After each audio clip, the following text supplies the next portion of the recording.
There they go.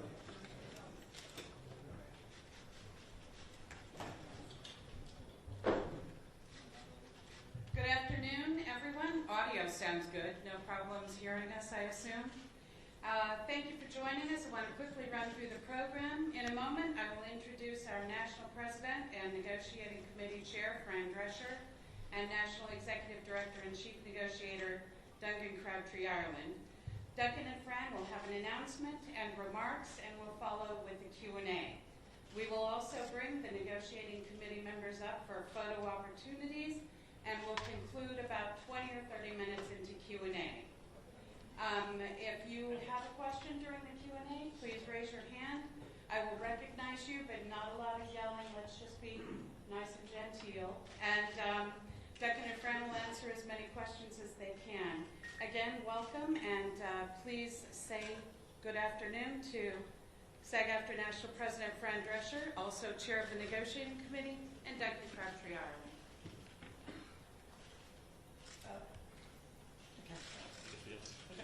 Good afternoon, everybody. I'm Duncan Crabtree Ireland, National Executive Director and Chief Negotiator for SAG-AFTRA. Yesterday, our union celebrated the 90th anniversary of the incorporation of Screen Actors Guild. During our nearly century-long existence, we've fought for and achieved countless gains for working actors. Today, we embark on a new important chapter in our union's history. Earlier this morning, the SAG-AFTRA National Board convened following 4 weeks of negotiations with the Alliance of Motion Picture and Television Producers, the AMPTP. Because the AMPTP remains unwilling to offer a fair deal on key issues essential to protecting the livelihoods of working actors and performers, SAG-AFTRA's National Board unanimously voted to issue a strike order against the studios and streamers. From the time negotiations began on June 7th, SAG-AFTRA staff and the members of our negotiating committee have worked overtime, devoting their evenings, weekends, and holidays to achieving a deal that would ensure a sustainable future for the acting profession. But despite our team's efforts, the AMPTP has remained steadfast in its commitment to devaluing the work of our members. Actors deserve a contract that reflects the changes that have taken place in the industry. Unfortunately, the current streaming model has undercut performers' residual income, and high inflation has further reduced our members' ability to make ends meet. Additionally, industry expectations around self-tape auditions mean performers are bearing casting costs that were once the responsibility of producers. To complicate matters further, actors now face an existential threat to their livelihoods with the rise of generative AI technology. We've proposed contract changes that address these issues, but the AMPTP has been uninterested in our proposals. Because of this, the board has determined that union members should withhold their labor until a fair contract can be achieved. A strike is an instrument of last resort. We've tried for 4 weeks to reach a deal with the AMPTP, and unfortunately, they have left us with no alternative. Although we're all disappointed with the AMPTP's reluctance to cooperate, the solidarity among SAG-AFTRA members has never been stronger. Based on the enthusiasm I'm seeing from everyone, I truly believe this union has the unity and the resolve needed to fight for the future of their careers. Due to the broad nature of our membership, this strike does not affect all members of all contract areas, just those working under the 2020 TV theatrical contract. Performers working in interactive entertainment, audiobooks, music, commercials, and other contract areas will not be directly impacted. The strike will begin at midnight tonight, and all of us, union members, leadership, and staff, will be out on the picket lines tomorrow morning. Members are urged to go to sagaftrastrike.org for answers to common questions as well as information on picket locations. I'd now like to turn the microphone over to SAG-AFTRA President Fran Drescher. Thank you. Thank you, Duncan, and thank you, everybody, for coming to this press conference today. It's really important that this negotiation be covered because the eyes of the world, and particularly the eyes of labor, are upon us. What happens here is important because what's happening to us is happening across all fields of labor by means of when employers make Wall Street and greed their priority and they forget about the essential contributors that make the machine run, we have a problem. And we are experiencing that right at this moment. This is a very seminal hour for us. I went in earnest, thinking that we would be able to avert a strike. The gravity of this move is not lost on me or our negotiating committee or our board members who have voted unanimously to proceed with a strike. It's a very serious thing that impacts thousands, if not millions of people all across this country and around the world. Not only members of this union, but people who work in other industries that service the people that work in this industry.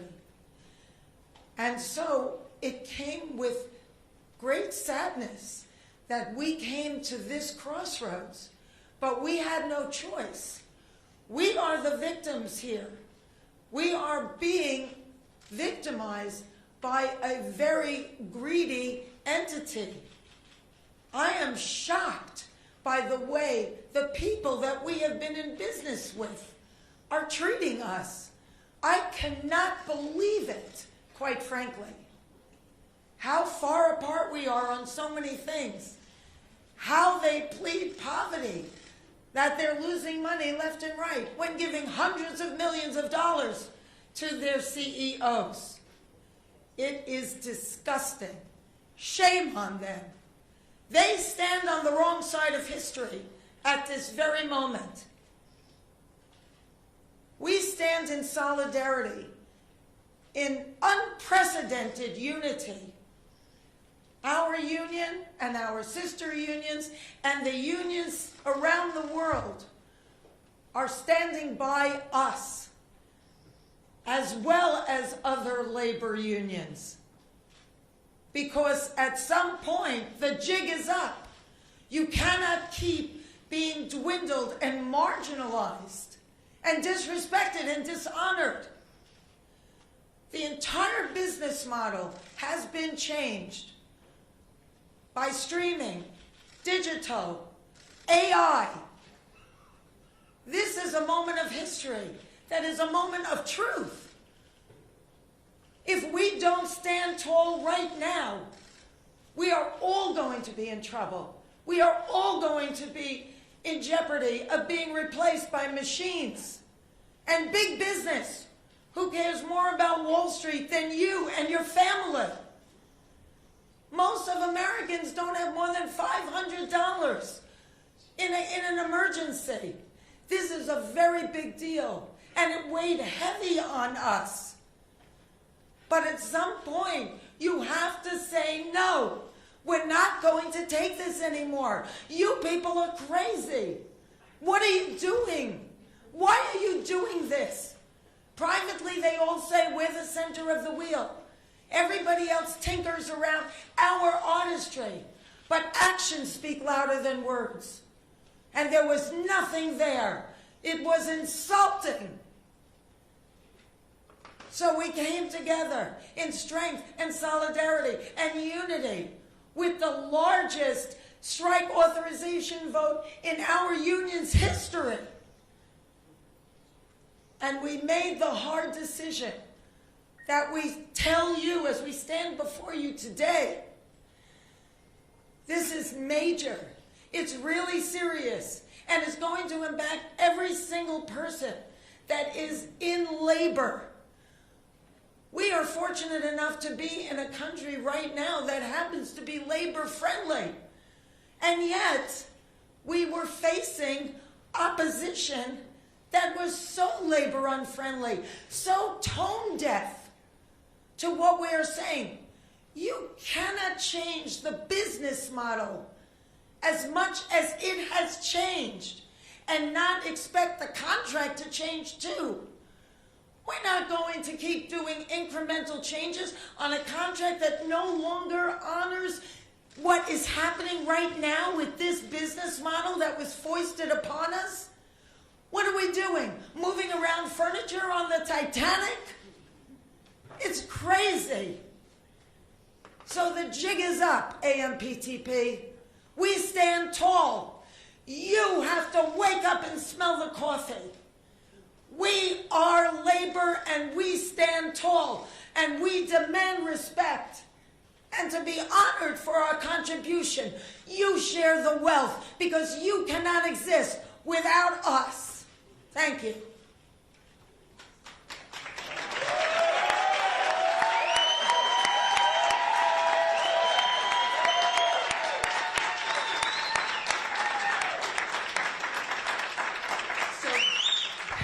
That's our president. Questions? Right here, Jeremy. So you guys said at the start of talks that you guys were not going to be pulled into any terms that any be negotiated with the DGA. Did the DGA's contract become like part of pattern bargaining when it came to streaming and AI and other key issues?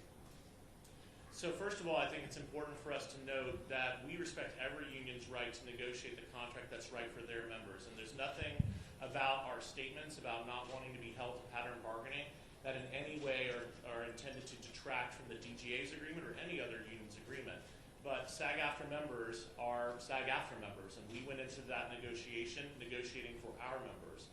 And the fact of the matter is that yes, the AMPTP wants to insist that other unions adhere to things that they've negotiated with other unions. And in the case of, for example, minimum increases, that's one example of where that's the case.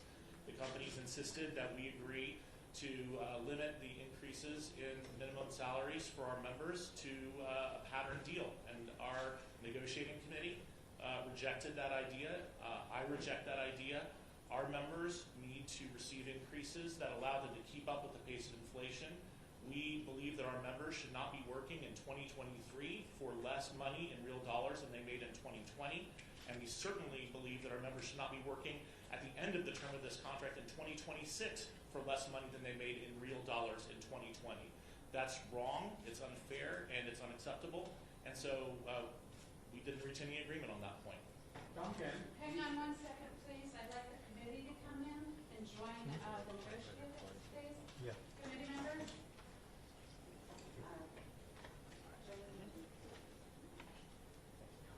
I'm sorry, do we have a- right? Yes. Go right in. Where are the vice chairs, please? The vice chairs? All right, guys, go ahead and talk it. Pam, can we ask a question now? Yeah, you sure can. Okay, Duncan, Pam, and Fran, so the AMPTP just sent out a press release basically saying, you guys are reiterating what they said yesterday and what Bob Iger said. You guys have chosen a path that will lead to financial hardship for countless thousands of people who depend on the industry. They're claiming they offered a 76% increase in high budget SVOD foreign residuals, 58% increase in salaries for major roles. They say 11% pay increase in year one, blah, blah, blah. They're claiming all these double-digit promises. And they're claiming they had a groundbreaking, I'm quoting them, AI proposal which protects performers' digital likeness. So what do you say to that? Well, Fran may have some things she wants to say to that, but let me just take one of the items that you mentioned, and I'm not going to be able, not having seen their press release, I can't respond to every point of it. But this groundbreaking AI proposal that they gave us yesterday, in that groundbreaking AI proposal, they proposed that our background performers should be able to be scanned, get paid for 1 day's pay, and their company should own that scan, their image, their likeness, and should be able to use it for the rest of eternity in any project they want with no consent and no compensation. So if you think that's a groundbreaking proposal, I suggest you think again. Duncan and Frank, a few weeks ago, you guys put out a video that suggested that you were seeing progress in the talks and you sounded encouraged by what was happening. So what turned? What was the pivot? Where did things go south? Well, you know, initially we started kind of on the outside. They weren't really ready to get to the core issues, and we were encouraged, quite frankly. But we didn't realize that that was where it ended, where it began and ended. And all the core ingredients, we were basically either stonewalled or we're so far apart that, it was just, and in earnest, we gave them an extension of 12 days, which they absolutely wasted, making us feel like we've been duped, like maybe it was just to let studios promote their summer movies another 12 days. They stayed locked behind closed doors. They continued to cancel our meetings with them. We thought, well, maybe they're really getting into it. But then what we ultimately received from them was what my mom would call a leck and a schmeck. And the motion picture company released a statement saying that you guys walked away from a historic offer. Was this in fact historic? Can you repeat that again? Yeah, the motion picture companies released a statement saying that the union walked away from a historic offer, that you guys left the negotiating table. Was this in fact historic? What was historic about it is that we were really so marginalized, so dishonored, and so disrespected that it was really egregious and disgusting. So that's what was historic. That at a moment when streaming and AI and digital is so prevalent in the industry, it has disemboweled the industry that we once knew. When I did The Nanny, and everybody was part of the gravy train. Now it's a walled-in vacuum. And not only is it unfair to everybody up and down the ladder, but the entity that employs us, it's really un-American. And it's unconscionable. What are you doing? We're not curing cancer here. It's a collective art form. Hang on one second. We have a live stream. This is being viewed by several thousand people online, so I need you guys to use the microphones. We're going to go back to me recognizing you, and you will go to a microphone either here or here. Jean? You talk a little bit about how long you expect this to go on. Are we talking about weeks? Are we talking about months? And what would it take to get back to the table? That's up to them. We're open to talking to them tonight. But, it's up to, all of this is because of their behavior. It's up to them if they're willing to talk in a normal way that honors what we do. I mean, they are well aware of what it takes to make a deal. Fran and I personally spoke to several of the CEOs of these studios yesterday, and at length. They know what it will take to make a deal. They had the power in their hands to make a deal and avoid this strike. They chose not to do that. And last night, we told the AMPTP directly across the table we're ready, willing, and able to return to the negotiating table whenever they're ready to do so. Their response to us was that they would be ready to talk whenever we would act in a civilized manner, not be on strike. We told them that it's not uncivilized for people to go on strike. It's a moral right, it's a human right, and it's a legal right of our members to collectively bargain, to organize, and to go on strike if needed to defend their rights, and that we will be happy to approach them and negotiate with them whenever they're ready to do so.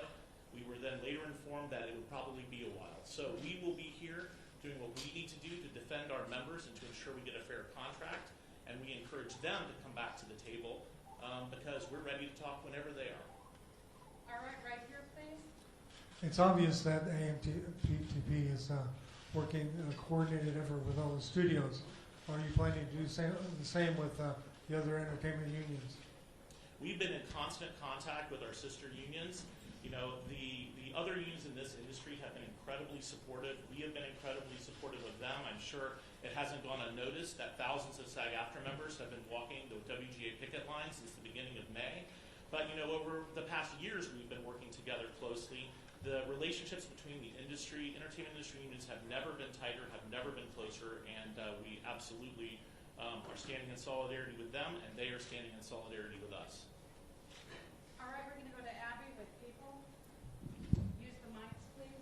Hi, a lot of us are wondering how this is going to affect promotion of past work, not current movies to be promoted by actors, but things like participating in a panel at 90s Con, or if they are being recognized for their entire body of work. Can you clarify a little bit about the terms? Sure. We will be issuing a strike notice and order to our members today that lay out exactly what members are prohibited from doing as part of this strike and what they can do. We've also communicated directly with members, agents, lawyers, and publicists so that they have this information as well. In general terms, any kind of promotion of any project that was made under the TV theatrical agreements, either current or past, will not be allowed, whether that's at a con, at a festival, at a panel, on social media, at a premiere, in any form.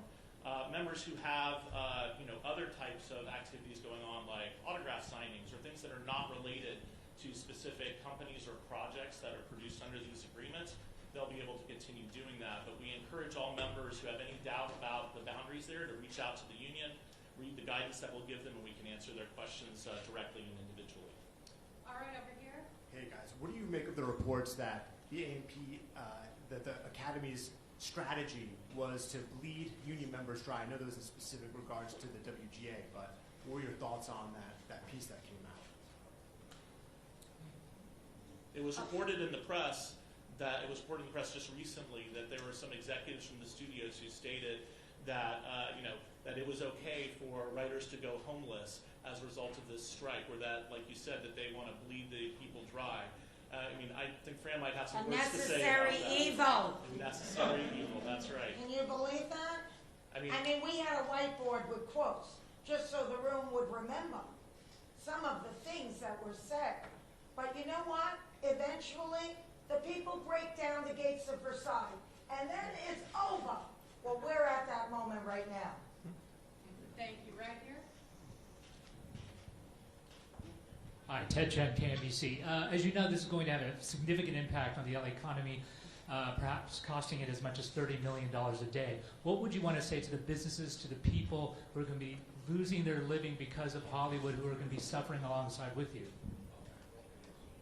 Well, believe me, our heart bleeds that we had to make this decision.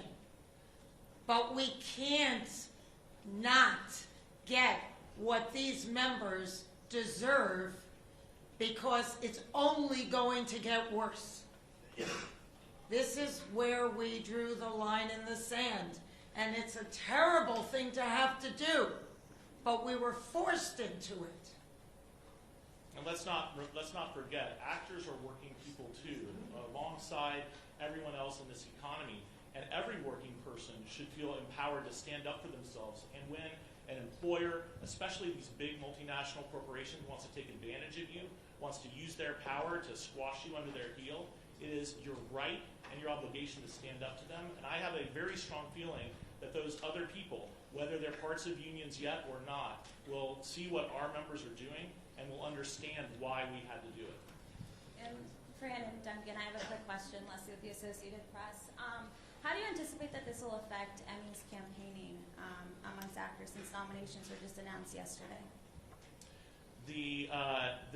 Our strike rules will not allow any form of promotion for television series, streaming series that have been produced under these contracts. My expectation is that it will bring any actor participation in Emmy campaigning to a close. Hi, Charlie Trepany with USA Today. You mentioned some of the issues that went into this decision to go on a strike involving salary and generated AI. Was there one particular overriding issue that proved to be the biggest deal breaker for the union? I think there are several really important issues. Fran and I talked to the CEOs about those issues yesterday, and we mentioned a couple of them. AI, of course, is really important.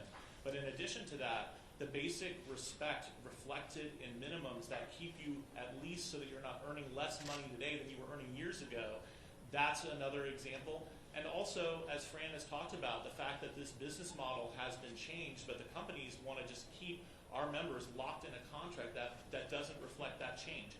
We have a proposal regarding the sharing of revenue from streaming services that has been on the table since day one of negotiations. The companies have refused to engage on that proposal and give it any meaningful discussion, much less agree to it. And we discussed that issue with the CEOs yesterday as well. Okay. right here, please. Duncan, in the name of the Spanish language broadcasters that we are here at this press conference, I would like to ask you in Spanish, ¿qué provocó el rompimiento de estas negociaciones y de qué manera han sido tratados por los representantes de los productores y los estudios cinematográficos? Pues pienso que el problema en estas negociaciones es la realidad que los representantes de los productores no tienen respeto por los actores y actrices que están trabajando bajo sus contratos y quienes trabajo es lo que hace posible esta industria. Y todos de nuestros miembros, los miembros de habla inglesa y de habla hispana, son completamente unidos en luchar por sus derechos contra estos empleadores y todos nosotros vamos a hacer lo que es necesario, a asegurar que nuestros miembros de habla hispana y de habla inglesa que están trabajando bajo estos contratos tienen contratos con respeto y con salarios justos y términos apropiados. También la niñera says no más.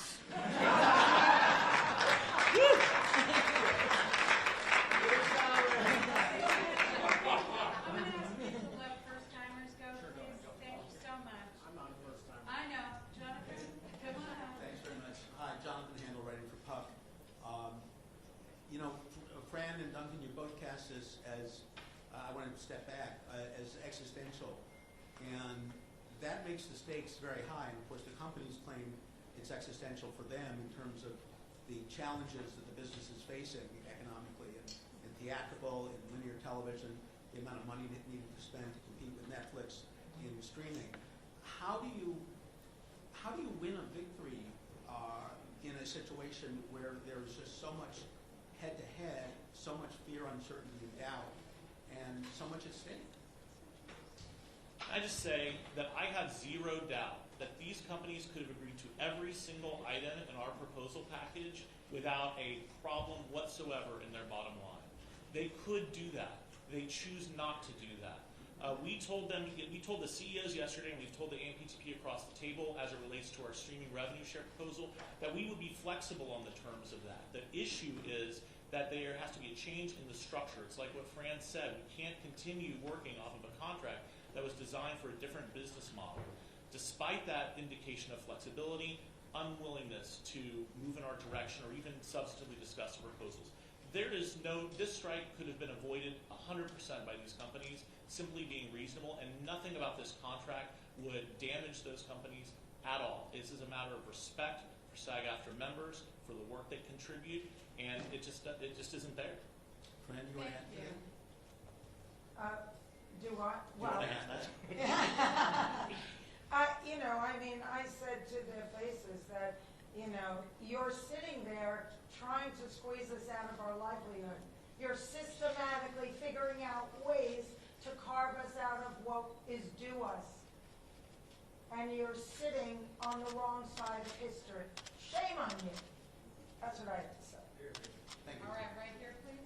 Alison Petrowski, Channel 9 Australia. Fran, you mentioned that the eyes of the world are watching at the moment. What is your message to actors and other members of the entertainment industry operating in different parts of the world, but fighting the same battles that you are here? Well, we all have to stand together on this because it's like a malignancy that's spreading, and we're already in stage 4. And if it doesn't get attended to immediately and swiftly with precision, it's going to destroy not only each of us, but the industry at large.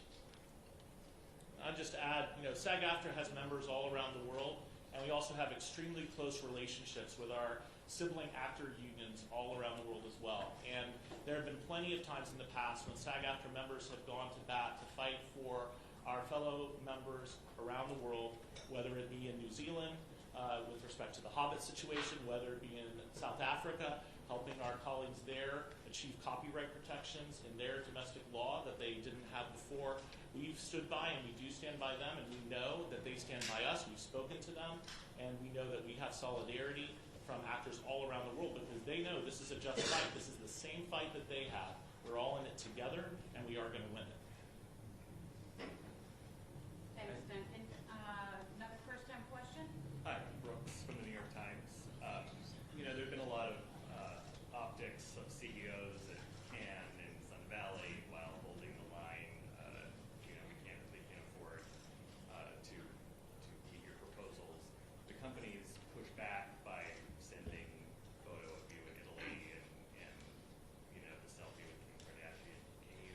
Duncan a selfie. Excuse me, I just want to set the record straight on that. Before you do, can I just say something? Before Fran answers that, I want to say it is outrageous that they would do that. You know what Fran was doing was Fran was working, which is what our members do. And for these employers to cynically try to turn our members against Fran because she's doing a job that she was under contract to do, while, by the way, she was zooming into our negotiations after work hours, working 18 hours or more a day.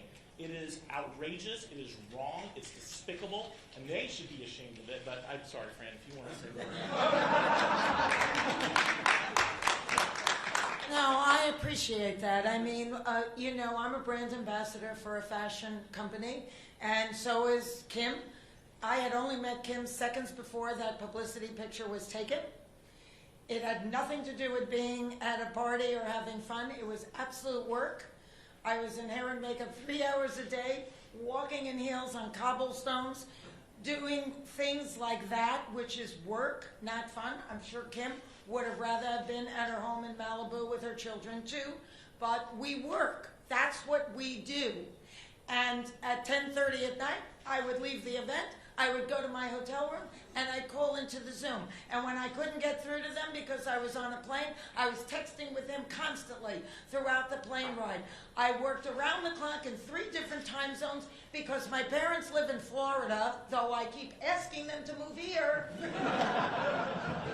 And I managed their well-being as well. So, you know, I think that all of the people standing behind me stand behind me.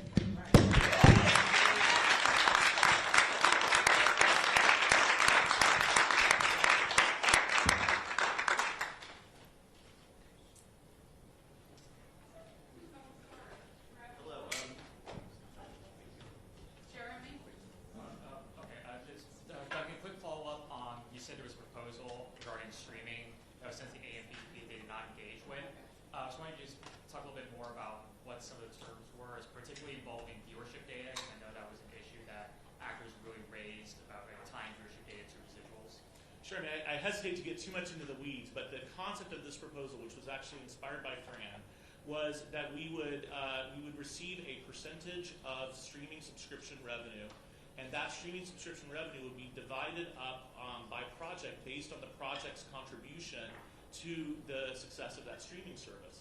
Now, as I'm sure many of you who follow the industry know, the streamers are famous for not sharing information, being non-transparent, and since we knew that they wouldn't want to share any kind of viewership success data, we went and found another source for that data from a particular company in the industry, an analytics company. And then instead of engaging with the proposal, discussing it with us, making any counter-proposal, trying to figure out if there was a way to get to agreement, what they did is launch an attack on that company, trying to claim that that company doesn't have good quality or whatever else. Again, not legitimate at all. This was their distraction tactic to try to avoid engaging on a totally legitimate proposal. And from day 1 to day 35 of these negotiations, we never got any substantive response to that proposal. And it's just part of the larger story of the companies refusing to engage with legitimate proposals and refusing to do what it takes to try and make a deal. And that's the reality. Thank you. Right here? Hello, Alex Golden, NHK Japan Broadcasting. If I have it right, this is the first SAG-AFTRA strike in decades since 1960 or 1986, if you count the 14 hours. My question is, do you remember what the issues in those previous strikes were? And do they relate to today at all?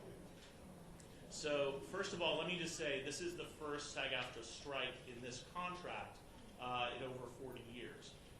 It is true we have had other strikes since that time in other contracts, but this is not a strike-happy union. This is a union that views strikes as a last resort, but we're not afraid to do them when that's what it takes to make sure our members receive a fair contract. Our strike in 1960 is the reason that our members have a health plan. It's the reason that our members have a pension plan, and it's the reason why our members get residuals. And successive strikes since then have been the way that we have achieved key proposals that have been necessary to keep our members, having a professional life, having a career, and having the ability to do this job. I'm not an actor, but I know, because I spend all my time around actors, it is a hard know that. It is a job that requires you to have incredible resilience, that requires you to spend most of your time looking for work as opposed to doing work. It is a job that it makes it hard to get basics in life, like health insurance, like any kind of retirement.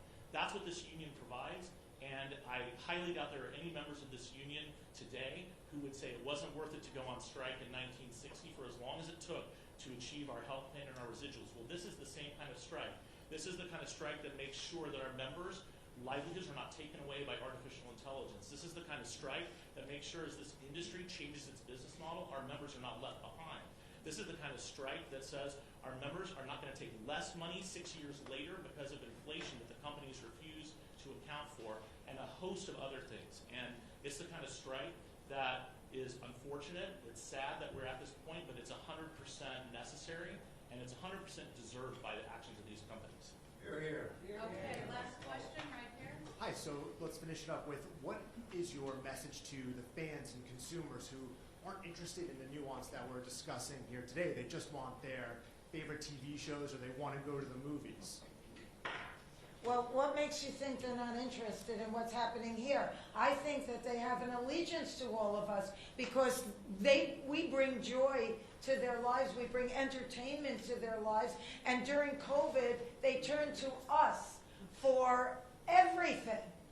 So I don't think that your assumption that they don't really care about anything but being entertained over the summer is the bottom line, when the people that give so much to them and enrich their lives in so many ways are saying we are being taken advantage of in a terrible way.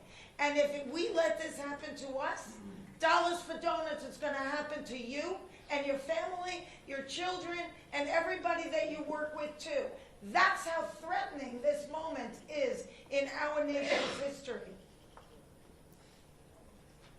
Thank you, everyone. Thank you, Fran.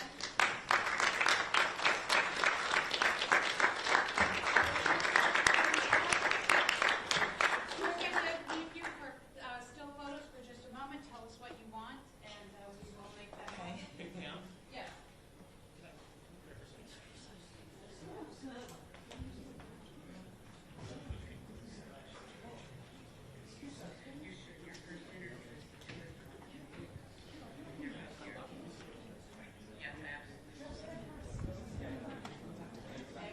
All right, still photos, please. Everybody looking at the camera, start on your left. Show eye line, please. Start on the left, move right. Photographers, raise your hand, show more love, please.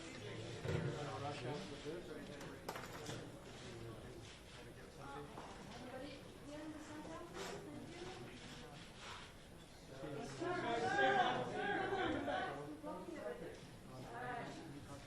Everybody straight ahead, please.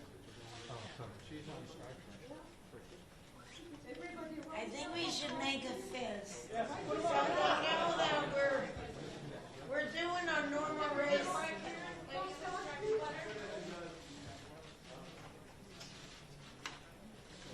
Guys, straight ahead. And to the left a little bit. Thank you. Still photographers, can we get a shot too, please? All right, what do you need? Still photographers, can you drop down, please?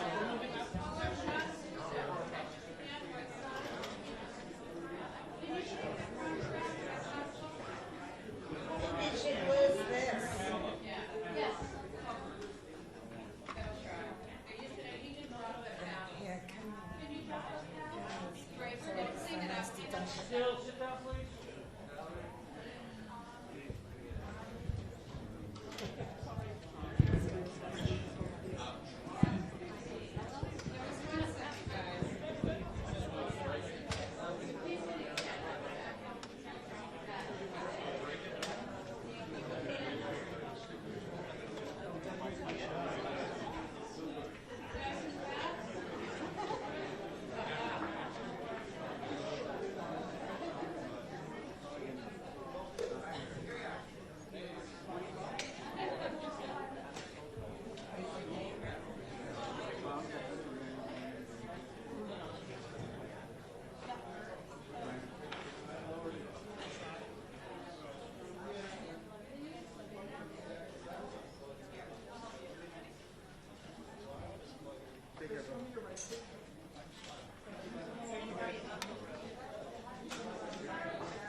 Hola, si hay prensa de habla hispana aquí, vamos a tener una presentación en español aquí al frente de la sala.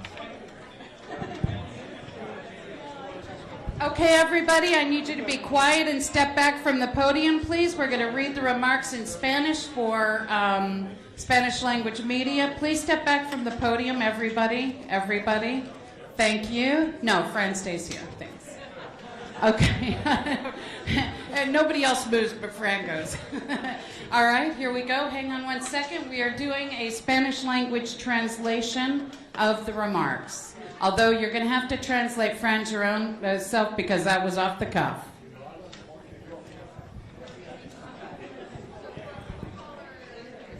Are we ready? Yeah. Yes, quiet please. Quiet please. Translation for Spanish language media. Buenas tardes a todos. Soy Duncan Crouch Garland, director ejecutivo nacional y jefe negociador de SAG-AFTRA. Ayer, nuestro sindicato celebró el 90 aniversario de la incorporación de nuestro sindicato predecesor, Screen Actors Guild. Durante nuestra existencia de casi un siglo, hemos luchado por y logrado innumerables avances para los actores trabajadores. Hoy embarcamos en un nuevo e importante capítulo en la historia de nuestro sindicato. Esta mañana, la Junta Nacional de SAG-AFTRA se reunió después de 4 semanas de negociaciones con la Alianza de Productores de Cine y Televisión, el AMPTP. Debido a que la AMPTP no está dispuesta a ofrecer un trato justo en cuestiones clave esenciales para proteger el sustento de los actores y artistas trabajadores, la Junta Nacional de SAG-AFTRA votó unánimemente para emitir una orden de huelga contra los estudios y plataformas de streaming. Desde que comenzaron las negociaciones el 7 de junio, el personal de SAG-AFTRA y los miembros de nuestro comité de negociaciones han trabajado horas extras, dedicando sus noches, fines de semana y días festivos para lograr un acuerdo que garantice un futuro sostenible para la profesión de actuación. Pero a pesar de los esfuerzos de nuestro equipo, la AMPTP se ha mantenido firme en su compromiso de devaluar el trabajo de nuestros miembros. Los actores merecen un contrato que refleje los cambios que se han producido en la industria. Desafortunadamente, el modelo actual de streaming ha socavado los ingresos de regalías de los artistas y la alta inflación ha reducido aún más la capacidad de nuestros miembros para llegar a fin de mes. Además, las expectativas de la industria en torno a las audiciones autograbadas o self-tapes significan que los artistas están asumiendo los costos de casting que antes eran responsabilidad de los productores. Para complicar aún más las cosas, los actores ahora enfrentan una amenaza existencial a su subsistencia con el auge de la tecnología de inteligencia artificial generativa. Hemos propuesto cambios contractuales que abordan estos problemas, pero la AMPTP no ha mostrado interés en nuestras propuestas. Por todo esto, la Junta ha determinado que los miembros del sindicato no deben trabajar para los productores parte de la AMPTP hasta que logremos un contrato justo. La huelga es un instrumento de último recurso. Hemos intentado durante 4 semanas llegar a un acuerdo con la AMPTP y desafortunadamente nos han dejado sin alternativa. Aunque todos estamos decepcionados con la renuencia de la AMPTP a cooperar, la solidaridad entre nuestros miembros de SAG-AFTRA nunca ha sido más fuerte. Basándome en el entusiasmo que veo en todos, realmente creo que este sindicato tiene la unidad y la resolución necesarias para luchar por el futuro de sus carreras. Debido a la amplia naturaleza de nuestra membresía, esta huelga no afecta a todos los miembros o áreas de contrato, solo a aquellos que trabajan bajo el contrato de cine y televisión 2020. Los artistas que trabajan en entretenimiento interactivo, audiolibros, música, comerciales y otras áreas de contrato no se verán afectados. Gracias. Thank you. And everybody who stayed, you'll be the first to know that our negotiations